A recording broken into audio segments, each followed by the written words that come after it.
हज़रत अमीर मुआवा की वफ़ात के बाद यजीद ने तख्त नशीन होते ही अपनी बैत के लिए हर तरफ खतूत और हुक्मनामे जारी कर दिए। इस वक्त मदीना मुनव्वरा के गवर्नर वलीद बिन अक़ुबा थे। इसको अपने बाप की वफ़ात की इत्तला की और कहा कि हर ख़ास व आम से मेरी बैत लो और हुसैन बिन अब्दुल्ला बिन ज़ुब्र और अब्दुल्लाह बिन उम्र से पहले बैत लो और उन सब को एक लम्हे की भी मोहलत ना दो, क्योंकि ये उम्मत मुस्लिम की ऐसी बुलंद पाया शख्सियात हैं कि जिनसे यजीद को अंदेशा था कि कहीं इनमें से कोई फ़र्द खिलाफत का दावा न कर दे। इसलिए यजीद के लिए अपनी हुकूमत की मजबूती के लिए ज़रूरी था कि वो उन हजरात से बैत ले। लहजा इसने तख्त नशीन होते ही मदीना के गवर्नर वलीद बिन अक़ुबा को अपने बाप हज़रत अमीर मुआविया की वफ़ात की खबर के साथ ही ये हुक्मनामा जारी कर दिया कि हज़रत इमाम हुसैन, हज़रत अब्दुल्लाह बिन उमर और हज़रत अब्दुल्लाह बिन ज़ुबैर से मेरे हक़ में बैत लो और जब तक वो मेरी बैत न करे उन्हें हरगिज़ मत छोड़ो। यजीद के इस हुक्मनामे के मिलने से वलीद बहुत घबरा गया, क्योंकि वो एक रहम दिल और ख़ानदान नबूवत की तज़ीम व एहतराम करने वाला गवर्नर था और यजीद के हुक्म की तामील इसके लिए मुश्किल थी। वो जानता था कि उन हजरात से यजीद के लिए बैत लेना आसान नहीं, इसलिए इसने मशवरे के लिए अपने नायब मरवान बिन हाकिम को बलवा भेजा और सारी सूरत हाल से आगाह किया। मरवान चूंकि सख्त मिजाज और संग दिल शख्स था, उसने कहा कि उन तीनों को इसी वक्त बुलाएं और बैत के लिए कहीं, अगर वो बैत कर ले तो बेहतर, वरना तीनों को कत्ल कर दें, और अगर तुमने ऐसा ना किया तो अमीर मुआवा की मौत की खबर हो जाने पर वो तीनों अलग अलग मकाम पर जाकर मुद्दा खिलाफत बन खड़े होंगे और फिर उन पर काबू पाना मुश्किल हो जाएगा। अलबत्ता इब्न उम्र जिदाल व क़िताल को पसंद नहीं करते, वो खिलाफत के तलबगार भी नहीं है, सिवाय इसके कि खिलाफत खुद बखुद उनको दी जाए। मरवान बिन हाकिम वो शख्स है कि जब उसकी पैदाइश हुई और हुजूर अक़दस की खिदमत में तखन का कोई चीज़ चबाकर नरम करके खुलाने के लिए लाया गया तो हुजूर ने फरमाया, ये गिरगट का बेटा गिरगट है।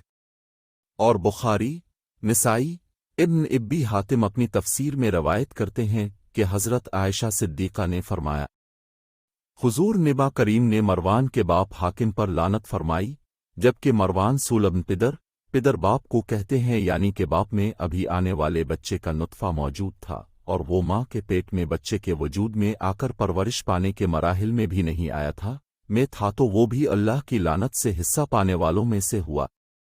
वो मरवान के इसको और उसके बाप को हुजूर नबी अकरम ने गिरगट फरमाया, और जिसके बाप पर हुजूर नबी अकरम ने न सिर्फ लानत फरमाई बल्कि इसके बाप को शहर बदर फरमा कर ताइफ में रहने का हुक्म फरमाया। ऐसे मरवान से भला खैर की उम्मीद कैसे हो सकती थी।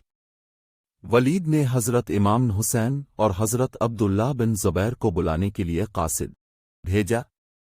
कासिद ने इन दोनों हजरात को मस्जिद नबवी में बैठा पाया। कासिद ऐसे वक्त में अब हजरात के पास बुलाने आया जिस वक्त वलीद किसी से ना मिलता था। कासिद ने कहा कि अब दोनों हजरात को अमीर ने बुलाया है। उन्होंने कहा कि तुम चुल्लू, हम अभी आते हैं। फिर हज़रत इब्न ज़ुबैर ने हज़रत इमाम हुसैन से कहा कि इब्का क्या ख्याल है कि अमीर ने हमें ऐसे वक्त में क्यों तलब किया है जिस वक्त वो किसी से मिलता भी नहीं। हज़रत इमाम हुसैन ने फरमाया कि मेरा ख्याल है कि हज़रत अमीर मुआविया वफ़ात पा गए हैं और हमें इसलिए बुलाया गया है कि उनका वफ़ात की खबर फैलने से पहले हमसे यजीद के हक़ में बैत ले ली जाए।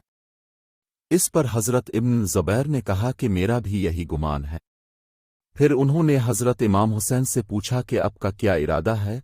हज़रत इमाम हुसैन ने फरमाया कि मैं इस वक्त अपने जवानों को लेकर चलता हूँ, क्योंकि इनकार की सूरत में हो सकता है कि मामला नाजुक सूरत इख्तियार कर जाए। हज़रत इमाम हुसैन अपनी हिफाजत का सामान लेकर वलीद के पासीन पहुँचे। अपने अपने साथियों से फरमाया कि मैं अंदर जाता हूँ, अगर मैं तुम्हें बुलाऊं और तुम समझो कि मेरी आवाज़ बुलंद हो रही है तो फौरन अंदर आ जाना, और जब तक मैं बाहर ना आ जाऊं तुम यहां से मत हटना। आप अंदर गए और सलाम करके बैठ गए। इस वक्त वलीद के पास मरवान भी मौजूद था। वलीद ने आपको हज़रत अमीर मुआविया के वफ़ात पा जाने की खबर सुनाई और यजीद की बैत के लिए कहा। अपने तज़ियत के बाद फरमाया कि मेरे जैसा आदमी इस तरह छप कर बैत नहीं कर सकता और न ही मेरे लिए इस तरह छप कर बैत करना मुनासिब है। अगर अब बाहर निकल कर सब लोगों से बैत तलब करें تو उनके साथ मुझे भी बैत के लिए कहना। वलीद क्योंकि पसंद आदमी था, इसे हजरत इमाम हुसैन की बात पसंद आई और इसने कहा कि अच्छा अब शर्फ ले जाएं। इस पर मरवान ने वलीद से कहा कि अगर इस वक्त तुमने उनको जाने दिया और बैत ना ली तो तुम कभी भी इन पर काबू ना पा सकोगे, उनको कैद कर लो। अगर ये बैत कर लें तो ठीक है, वरना इनका सर कलम कर दो। हजरत इमाम हुसैन ये सुनकर उठ खड़े हुए और फरमाया कि इब्न अलजरका तो मुझे कत्ल करेगा, ये करेंगे, खुदा की किस्म तो झूठा और कमीना है। ये कहकर आप अपने घर तशरीफ ले गए।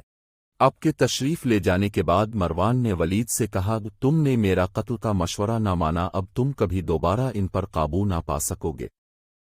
वलीद ने कि उत्तम पर अफसोस कि तुम मुझे ऐसे मशवरे दे रहे हो जिसमें मेरे दीन की तबाही है।